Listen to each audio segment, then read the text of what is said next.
अच्छा देखें, इस क्वेश्चन को हमने कल किस पे सॉल्व किया था, इन्वर्ट। आज अब क्रैमर तरीके से हल करेंगे। सबसे पहले इसको मैट्रिक्स में कन्वर्ट करते हैं। कोएफिशिएंट 1 और इसका कोएफिशिएंट क्या है 2, इसका कोएफिशिएंट क्या है सॉरी माइनस, ठीक है। इसका कोएफिशिएंट है 2 और इसका कोएफिशिएंट है -1। सबसे पहले हमने इसको मैट्रिक्स में कन्वर्ट करना है। वेरिएबल क्या है इसकी मालूम है, इसके अंदर x y, और दूसरा मैट्रिक्स वो हमारे पास है 5 और 6। अब इसको नाम दे दें, ठीक है। इसको आप नाम दे दे a, इसको नाम दे दे कैपिटल X और इसको नाम दे दे B। नाम आप x a b के अलावा भी दे सकते हैं, ठीक है। अब हमने x की वैल्यू फाइंड करनी है, ठीक है। किसकी मदद से, बाय यूजिंग क्रैमर रूल। यहाँ पे आपने क्रैमर यूजिंग क्रैमर, ठीक है, ये वाला तरीका आपने इस्तेमाल किया। ये क्वेश्चन इन्वर्टर से भी हो सकते हैं, ठीक है। लेकिन अगर पेपर में क्या लेके क्रैमर से हल करना है तो लास्ट भी क्रैमर से हल करना है। अगर क्या ले हल करो तो आपकी मर्जी, इन्वर्टर से भी हल कर सकते हो और क्रैमर से भी। सबसे पहले इसका डिटरमिनेंट मालूम करें, a का डिटरमिनेंट किस तरह आएगा,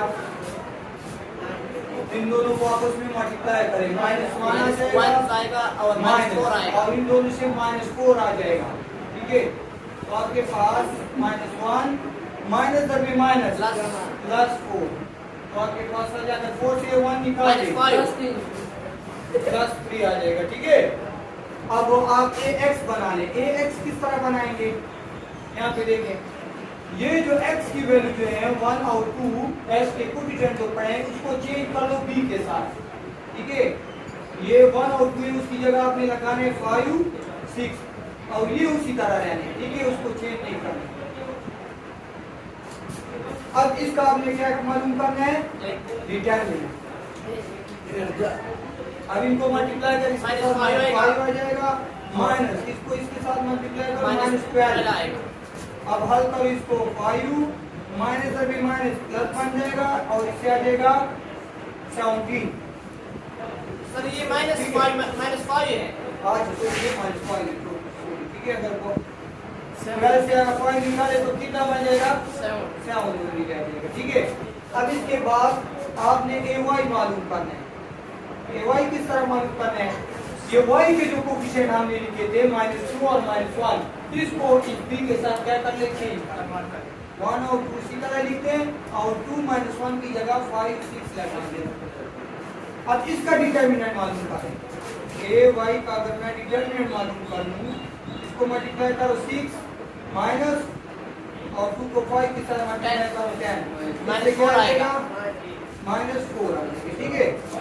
ये वैल्यू हमने मालूम कर ली है, ठीक है। अब एक फार्मूला है x के लिए, x के लिए फार्मूला है ax determinant divided by a determinant. अब ये प्रूव कर लें, x डिटरमिनेंट कितना मालूम किया था, 7 मालूम किया था, तो यहाँ पे 7 प्रूव करें और a डिटरमिनेंट 3 मालूम किया।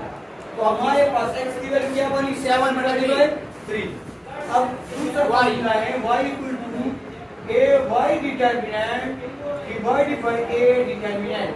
अब इसमें वैल्यू पुट कर लें, ay डिटरमिनेंट -4 आएगा 4 और नीचे -3 आ जाएगा। तो आपके पास ये y की क्या है वैल्यू है, ठीक है। तो हमने x और y की कीमत मालूम की बजरिए क्रैमर मेथड, ठीक है। ये हमारे पास दो लीनियर इक्वेशन गिवन थे और इनमें से हमने x और y की वैल्यू फाइंड करनी थी, ठीक है। तो x की वैल्यू हमारे पास आई 7/3 और y की वैल्यू आई -4/3 बजरिए क्रैमर रूल। इस क्वेश्चन को आप दूसरे तरीके से भी हल कर सकते हैं, ठीक है। इस क्वेश्चन को हल करने के आपके पास 4 तरीके हैं, एक क्रैमर है, एक इन्वर्टर है, एक गॉस जॉर्डन मेथड है और एक एलिमिनेशन मेथड है, ठीक है। गॉस जॉर्डन मेथड जो है वो फर्स्ट ईयर में आप लोग पढ़ेंगे, ठीक है। और इसको अगर एक दूसरे इसको 2 के साथ मल्टीप्लाई कर लो और फिर एक दूसरे के साथ इन दोनों को ऐड कर लो, तब भी आप x और y की वैल्यू मालूम कर सकते हैं, ठीक है।